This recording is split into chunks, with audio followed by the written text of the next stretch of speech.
नमस्कार. मधुरम चॅनलमध्ये तुमच्या सगळ्यांचं पुन्हा एकदा स्वागत. तुम्हाला माझं चॅनल आवडत असेलच, तुम्ही लाईक सबस्क्राईब करत असालच, असंच प्रेम मिळत राहो, माझे विषय तुम्हाला आवडत असतीलच अशी आशा आहेच. आज पुन्हा एक वेगळा नवीन विषय,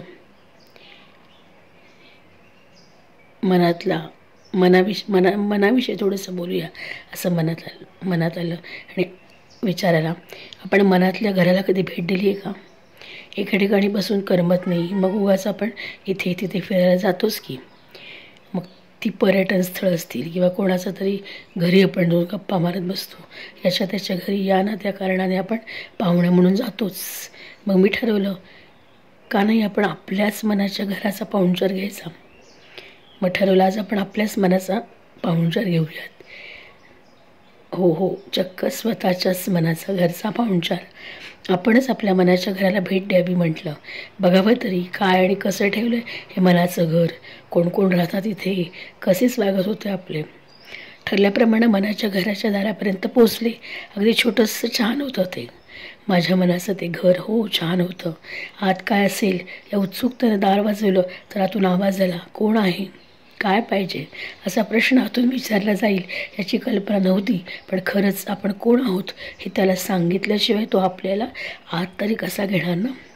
मी सांगितले, मी स्व आहे, ज्याचे तू कधी ऐकत नाहीस, ज्याच्याशी तू सतत वाद घालत असतोस, ज्याच्याशी तू दिवस रात्र गप्पा मारत असते. मी मनातल्या ह्या शब्दांशी माझी ओळख आहेच की रे मना, असं मी त्या मनाला म्हटलं.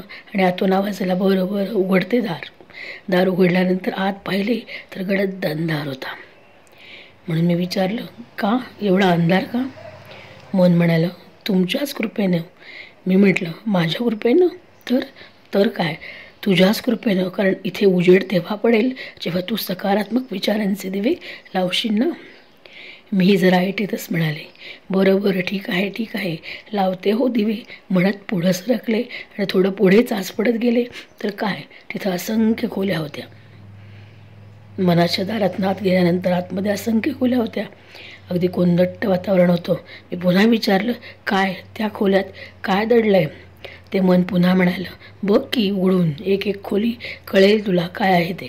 मग मी हळूच एका खोलीचं दार उघडलं आणि फडफड करत अनेक रागीट चेहरे समोर आले. जणू काही ते मला गिळंकृतच करणार आहेत. मी पटकन दार लावलं तेव्हा ते मन म्हणालं, काय झालं, दार का लावलंस?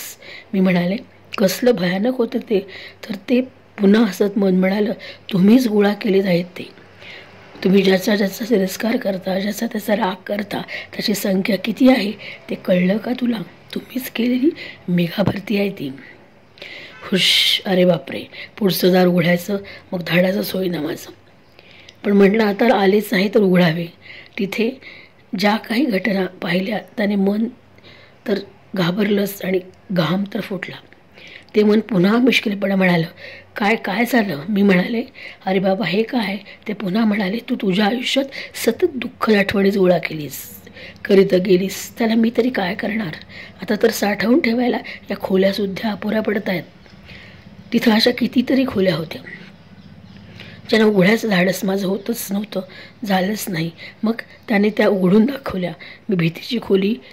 ही भीतीची खोली, द्वेष, ईर्ष्या, वाईट विचारांची, मतभेदांची, गैरसमजांची खोली, अशा अनेक खोल्या पाहिल्या. सर्वच्या सर्व अंगावर येत होत्या. आता मात्र माझं डोकं गरगरायला लागलं. अस्वस्थता वाढत गेली. किती भयावह होतं हे सर्व. त्यामुळे पुढं काय आहे हे बघण्याची इच्छाच होत नव्हती. हे सारं भयान बघून अंगाला काटा आला होता. स्वतःचाच तिरस्कार वाटत होता.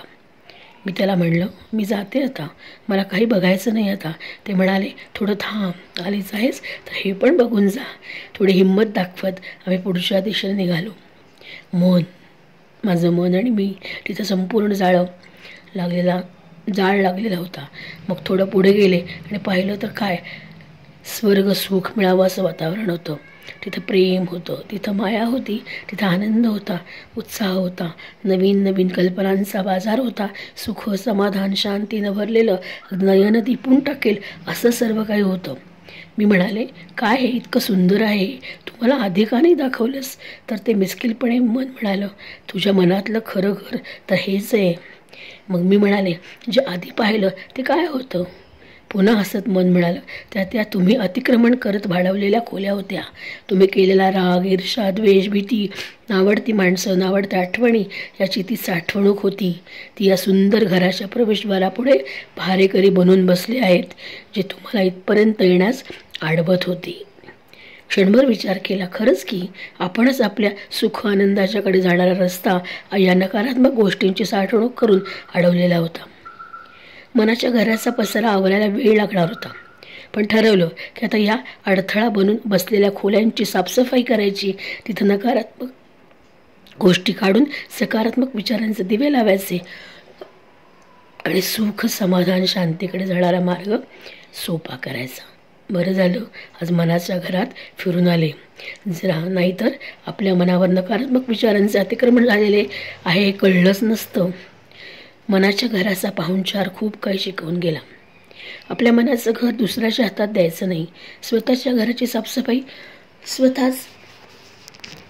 स्वतःच करायची असं ठरवायला हवं. दुसऱ्याच्या दिलं नाही तर स्वतःच्या घराची साफसफाई स्वतःच करायची. आपलं चांगलं, आपलं इतकं किंवा आपल्या इतकं खरंच कुणाला माहीत नसतं, पण हे उमगतच नाही आपल्याला.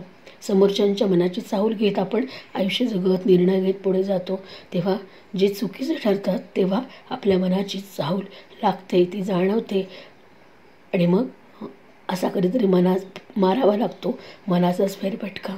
आपण फेरफटका मारत जमलेल्या रुतलेल्या कोळिष्टकांना बाजूला करत स्वतःला शाबासकी देण्यासाठी नकळत पुढे सरसावतो आणि हा मनस्वी विचार मांडत इथपर्यंत येतो.